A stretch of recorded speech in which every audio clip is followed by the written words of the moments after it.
What is up, guys? Thank you for clicking on the video. It is so good to see you guys again.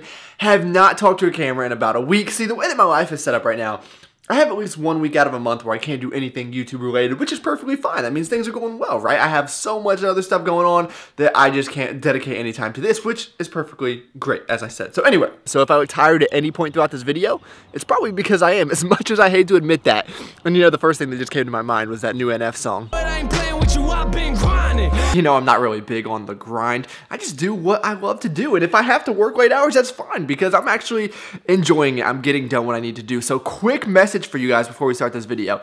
Sometimes I'll get to the point when I'm like, there's no way I could add any more to my workload. There's no way I can do any more than I'm possibly doing. But inevitably, things come up and out of nowhere, someone's like, hey, I need you to do this. And you're like, what the heck? But you know the crazy part about this is that it always gets done. Just when you think you can't do anymore, you find out that, hey, I can in fact, and you always figure out a way. You don't necessarily have a plan going into it, but at the end of the day, it gets done, and it always ends up okay. So if you're feeling overwhelmed, if you're feeling stressed, just trust me, it will all play out just fine. Which kind of leads into this next point. You see this nasty thing on my lip right there? So now it's all you guys are going to be able to look at. I realize that. I'm a little self-conscious about it. I was almost happy that I couldn't film this week because it was a lot worse. But here's the story.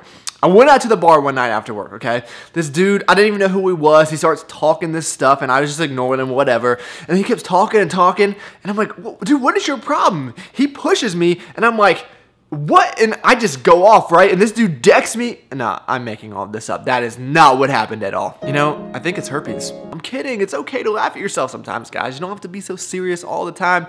Now, really, it's just a cold sore. And these things pop up maybe once or twice a year when I get pretty stressed. And it's been an overwhelming week. But like I tell you guys, it's all about perspective. So everything ended up just fine. And it was probably one of the most productive weeks that I've ever had. And luckily, it just so happened to start on a deload week. And today is actually the first day of my new program. So I'm really excited to hit the gym.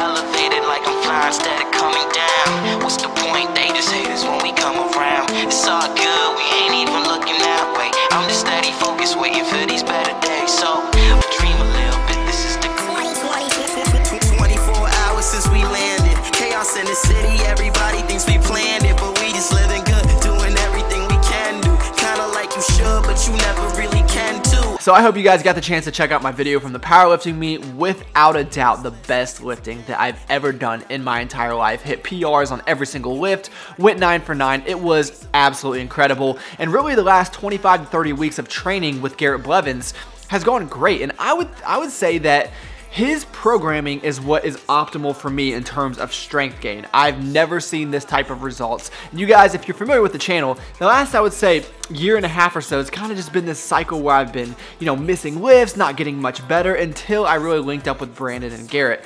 So no doubt about it that works for me. So what's the problem, right? Why would I be switching things up now? Well, I am just extremely bored with it. And obviously, there's nothing, you know, sexy or incredibly exciting about getting strong. It's doing the same things over and over, especially powerlifting. I mean, it's only 3 lifts, right? But at the end of the day, my number one goal is not just getting stronger, although that is one of my major goals, but number one is having fun. This is something that I love to do, so I don't want to get to the point where I just don't look forward to it anymore, and that's what was kind of happening under Garrett's program. Now, I loved it, obviously, when I was making all that progress, but after 30 weeks or so, you know, I'm just ready for a little bit of a change. So I am making the decision to give up some gains because I almost guarantee you that I will be getting weaker here. So yes, I know what's going to happen here in about 12 to 13 weeks. What I'm going to start doing is complaining to you guys and being all mad that I'm not as strong as I was. And that's going to be on me because I cannot go into the gym day after day and not like what I do. I have to enjoy it. So really what I'm going to do is change back to more of a power building type of routine. Now, I said in a previous video that that's not the most optimal for gaining strength, which I still agree with, but again, I'm doing this because I need the change just to stay sane. So I'm going to be jumping on Layne Norton's PH3 program, and Today was day 1 of the program, and this really is, you know, kind of Garrett's program, squat, bench, and deadlift, but this is the only day where those are the only 3 movements I do. I'll take you guys throughout the program and show you the other days as well. So this day, I only had 6 sets, 2 sets of squat, 2 sets of bench, and 2 sets of deadlift, and I was trying to really go back in my training memory and think about any other workout that was harder than this one, and I couldn't think of anything. Now, I'm not one of those people that think that that's necessarily a good thing. A lot of times I think less is more when it comes to lifting, and that's one of the reasons I think Garrett's program really worked well for me, because I was never going into the gym the next day feeling like crap because I wasn't going all out on every single workout. So that is one of my concerns about this program. I am no Layne Norton fanboy. I will start by saying that. I mean, I like his work, but there are a lot of things I disagree with him on. And one of the things that I think he does, not wrong, but just something that I don't want to do personally, is he pushes himself so hard that he ends up getting injured from time to time. And that's not what I want. I'm willing to sacrifice some strength. I'm willing to leave some left on the table in order for me to stay healthy and be able to do this forever and day after day. I've never dealt with a serious injury, and I'm very thankful for that. So I don't want to go down that cycle. So we'll see. I'm going to let the program play out here, and we'll see how things go. So I can say that day 1 felt like absolute crap, which, again, I'm a little concerned about because usually you try to ease your way into a program, but it could have been a combination of things. It could have been that I took a deload last week, that I was sitting in the chair for 15 to 16 hours, extremely stiff.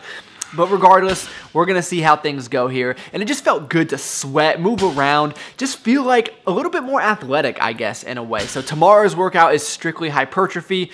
We'll see how this goes. We'll see how long I can stay on the program, but that's where I'm at right now. So people keep asking my opinion on the new Drake CD. Honestly, I haven't been able to listen all the way through yet. The only opinion that I have on it so far is that it is not as good as the NF CD. I promise you. So that's why I haven't been able to listen all the way through. I've been too caught up on NF. Anyway, I am not too proud to admit that I am a couponer. So Kroger, which is headquartered in Cincinnati, uses a company called dunnhumby, who's also headquartered in Cincinnati, to do all their analytics behind the Kroger Plus card. Now, it doesn't matter what grocery store you go to, I guarantee you have some type of loyalty card. When you use that card, they gather all this information on you. They know everything about you, and even if you didn't consent, they would figure it out anyway, so there's no need to try and hide it. And they send you coupons for stuff that you buy anyway, so this is a great way to save a ton of money. What's great about some of this stuff is you don't have to buy anything, it's just free. But you never really can too. I be yelling Sunny, cause that's my name. Reppin' everything Dean's list like it's a gang. And lately I've been feeling like we don't get enough hate. Everybody waiting just to get a piece of our cake.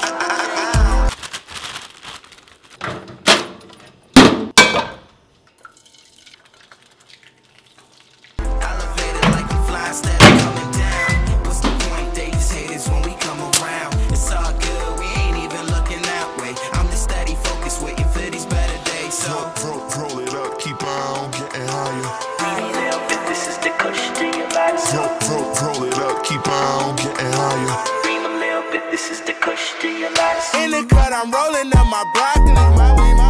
Yeah, I know your baby mama fond of me. She fond of me. All she wanna do is smoke that broccoli. So who I'm going to be challenging, Travis, I am sorry, but I am going to be challenging you. So go over to Travis S's channel. So my good buddy Tim the Babadoo challenged me to the raw broccoli eating contest, and honestly, it sounds like a lot of terribleness of an idea. No way, not doing that thing, but I appreciate you challenging me anyway, and you know, I'm just scared, so that's why I'm not doing it. But I wanted to talk about Tim here because the reason that I'm running PH3 is mainly because of him, because I'm a very lazy person, and I needed a program put together for me.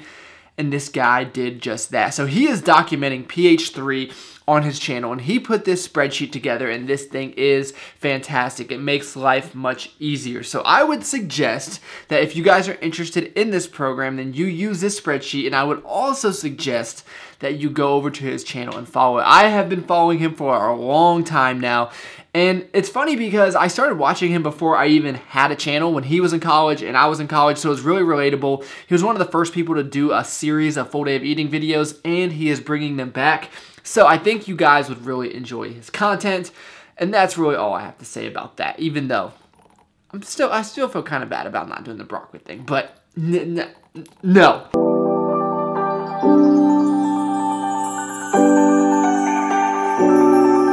And previous videos, I've gotten comments from people saying, I can't believe that you heat up the water for your tea in the microwave. And I'm just thinking like, do you want me to go get a little teapot and make myself some tea? I mean, what is the alternative really? Put it on the stove?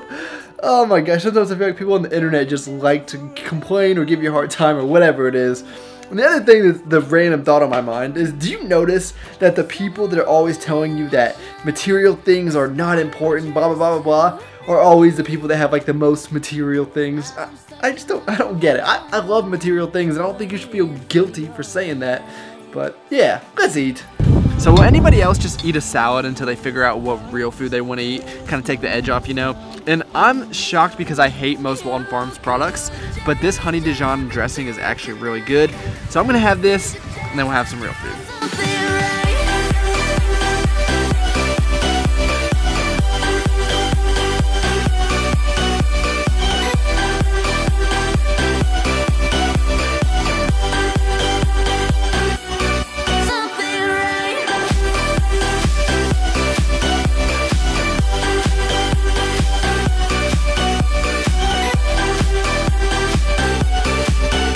So as is, this is essentially just a bowl of vegetables with some hot dogs and hamburger, but holding on to the memory. Just add a little bit of cheese, and now it's a casserole. Lost in oblivion.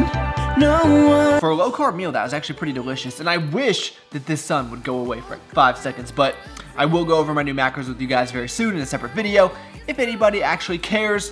And that ground up white stuff that you guys saw, if you didn't pick up on it, it was ground cauliflower, I guess like shredded, I don't know. It was cauliflower that I spatulaed, whatever you, I don't know. Okay, but I made that to make something else, which hopefully I will make tonight if I don't get home too late, which I don't plan on getting home. Yeah, see you soon.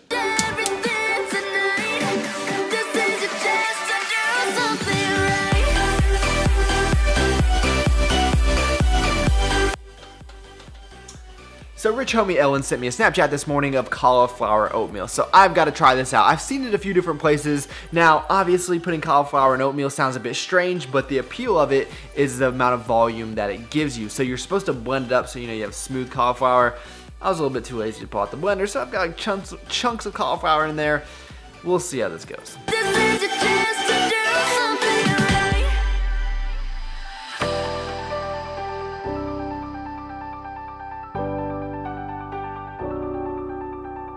So overall, I would say this exceeded my expectations. Doesn't taste too bad. The chunks of cauliflower, though, not the best. Definitely go ahead and blend it up. But the amount of volume this gives you is crazy. So the last thing I'll be having for the night is this little Milky Way. This may or may not be from Halloween, but that's okay. It's still good, right? Thank you guys so much for taking the time out of your day to watch. You guys could have been doing anything, and you chose to spend a few minutes with me. That's pretty awesome. Please give the video a like if you enjoyed it. That really does help me out a lot, and I look forward to talking to you guys next time.